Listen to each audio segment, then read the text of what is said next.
Ini adalah tempat dari film terkenal.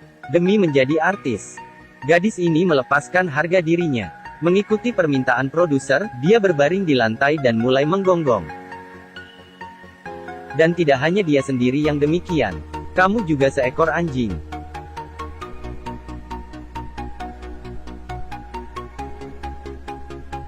Gadis-gadis yang cantik ini sudah tidak tahu malu. Selama produser puas, mereka rela melakukan apa saja. Akhirnya dua gadis ini berhasil lolos ujian pertama. Tetapi mereka tidak menyangka bahwa ujian ulang itu bahkan lebih buruk daripada yang pertama. Kalian akan menjadi pemeran utama jika berhasil mengoyakkan baju lawan. Baru saja diumumkan, kedua gadis ini langsung mulai tarik-menarik. Kemudian memukul dan menarik. Meskipun demikian, produser juga tidak tahu mau memilih siapa. Pilihlah saya bisa apapun. Apapun bisa, iya, apa yang Anda mau. Mendengar ini N langsung tidak sabar. Dia langsung menampilkan keterampilannya. Jadi N karena ini berhasil mendapatkan kesempatan menjadi pemeran utama. Dan dia sama sekali tidak menyesal. Waktu itu dia datang dari kampung halaman ke kota, yaitu ingin menjadi artis. Tetapi dia masih asing dengan kota ini. Hanya bisa merekam video dan iklan biasa. Sedikit uang yang didapatkan sangat susah untuk bertahan hidup. Jadi dia hanya bisa melakukan siaran langsung setelah pulang kerja. Lihat apakah dia masih bisa mendapatkan sedikit uang sampingan. Di saat itu manajer meneleponnya. Dia mengatakan pada N bahwa ada sebuah film sedang mencari pemeran utama. Meskipun skalanya agak besar, tetapi kesempatan ini sangat langka. Jika terpilih akan menjadi terkenal. N langsung mau ketika mendengar ini. Karena kesempatan ini sulit, coba dipergunakan dengan baik. Jadi dia pergi ke audisi keesokan harinya. Tetapi belum saja N mengatakan teksnya setengah, produser langsung menghentikannya. Awalnya N merasa sudah tidak bisa lagi. Tetapi yang tidak diduga, produser tiba-tiba mengadakan pertunjukan percobaan di tengah malam. Sehingga dia bisa menjadi peran utama.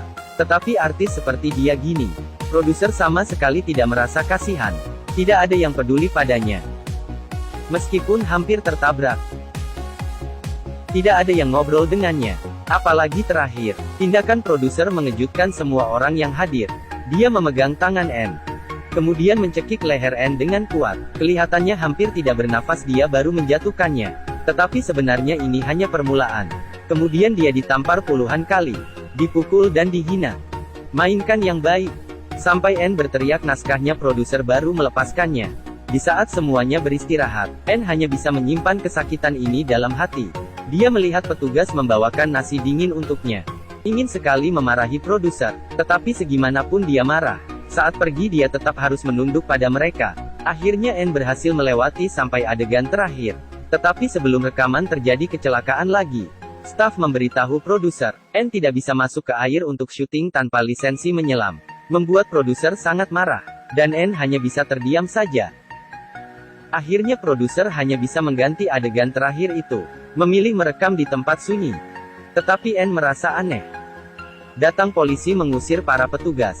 Hanya meninggalkannya sendiri di kapal. Saat dia bingung, kapal tiba-tiba meledak. Demi bertahan hidup meskipun N tidak bisa berenang, dia turun ke dalam air dan terus meminta tolong.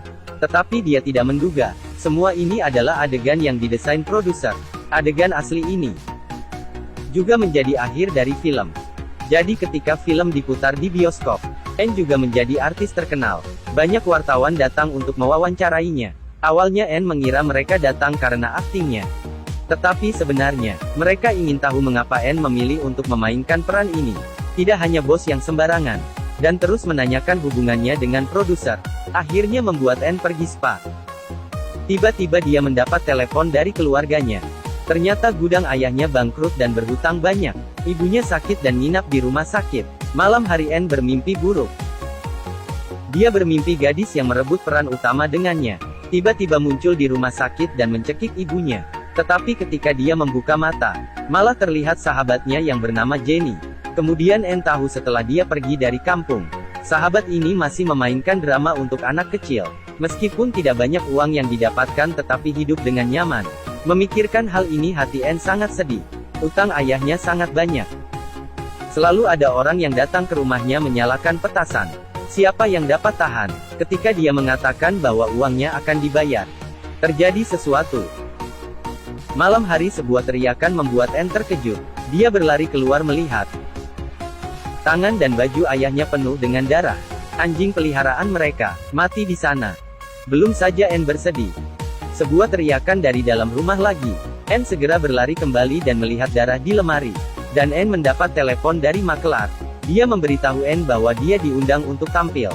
Jadi keesokan hari ketika Anne membayar uang tidak berkata banyak, langsung pergi. Karena tidak mau kalah dia memilih gaun yang bagus. Dan pergi spa. Tetapi dia melihat gadis yang merebut peran utama dengannya, menyamar petugas dan masuk. Ternyata, dia terus mengikuti Anne mencari kesempatan untuk balas dendam. Membunuh anjing hanya sebuah peringatan. Gadis ini malah mengeluarkan video bagaimana Anne dipilih untuk mengancam Anne. Tetapi Anne juga kejam. Dia tidak peduli malu atau tidak, langsung mengejarnya. Akhirnya mendapat ponselnya. Di saat ini Jenny juga meneleponnya, mengatakan akan mencarinya malam ini. Ketika Anne pulang melihat Jenny yang memasak, hatinya langsung tenang. Tetapi detik berikutnya dia sadar bahwa tidak ada seorang pun di rumah. Semuanya hanya ilusi. Anne juga teringat. Ternyata produser saat itu sudah memilih gadis lain sebagai peran utama. Tetapi Anne malah seperti seekor anjing. Untuk mendapat perhatian produser, akhirnya dia mendapat peran itu dari hasil rendah diri. Dan sebenarnya gadis itu, dia hanya bertemu di koridor saja. Tetapi dia tidak ingin menerima fakta, sehingga berhalusinasi. Jadi yang menjual harga diri hanya Anne sendiri saja. Dikatakan tidak boleh mengganti harga diri dengan pekerjaan. Tetapi sekarang banyak yang ingin terkenal juga berbuat demikian. Tetapi bukan menjual diri. Tetapi jadi manusia harus hidup dengan nyaman. Jangan berharap orang meminta belas kasihan pada kita, sedangkan di belakang kita malah meminta belas kasihan. Sampai jumpa.